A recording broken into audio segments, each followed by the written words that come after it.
Pemirsa, kita akan memasuki kabar nang Panambayan. Warga Jalan Panglima Batur, Kelurahan Surgi Mufti, Banjarmasin Utara mengeluhkan terkait lambannya perbaikan Jalan Titian nang runtuh akibat diterpa angin kencang wan hujan lebat pada Kamarian Sabtu 4 November 2023. Lantaran lambatnya pemerintah kota membaiki Jalan Titian nang runtuh, maka warga pun baurunan duit membangun Jalan Titian alternatif agar bisa beraktivitas. Warga Jalan Panglima Batur, Kelurahan Surgi Mufti, Banjarmasin Utara mengeluhkan terkait lambannya perbaikan Jalan Titian yang runtuh akibat diterpa angin kencang dan hujan lebat pada Kamarian Sabtu 4 November 2023. Ketua RT 06 Jalan Panglima Batur Muhammad Zulkifli Wahitakuni Prima TV jelang tengah hari Selasa 7 November 2023 mendahkan lantaran lambatnya pemerintah kota membaiki Jalan Titian yang runtuh di kawasannya, maka warga pun baurunan duit gasan membangun Jalan Titian alternatif karena warga kada bisa beraktivitas wan batu tukar ke pasar, termasuk kekanak-kanak yang hendak turun ke sekolah TK PAUD.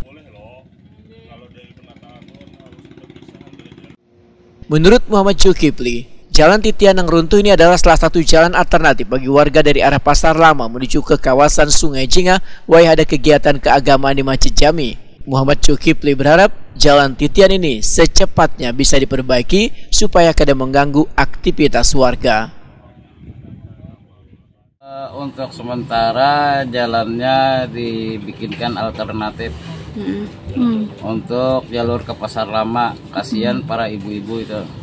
Alternatif tuh darurat dari warga. Dari warga.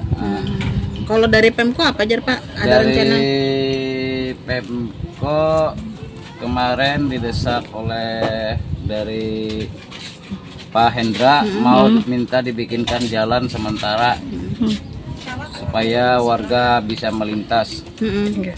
Ada ini jalan ini sebenarnya menghubungkan berapa banyak Pak warganya Pak yang ada di sini? Berapa RT gitu? Berapa RT? Banyak lah bisa kita soalnya dari Sultan Adam, Sungai Jinga lewat sini juga, bahkan dari Sungai Andai bisa lewat sini juga kalau orang yang tahu di jalan kan nembus. Jadi salah satu jalan alternatif kalau jadi kemacetan misalnya nih Pak lah. Iya, jalan alternatif. Bahkan kalau haul-haul ada acara Masjid Jami kan bisa lewat sini. Masyarakat lewat sini yang pakai kendaraan. Jalan Titian sepanjang 200 meter nang pada 2016 lalu sudah diganti beton tersebut sekitar 30 meter terputus lantaran terjangan hujan lebat disertai angin kencang pada Kamarian Sabtu 4 November 2023. Bahkan ada sebuah rumah warga yang berada tepat di pinggir Jalan Titian yang runtuh terhalang bila ingin beraktivitas lantaran tidak adanya akses jalan untuk melintas.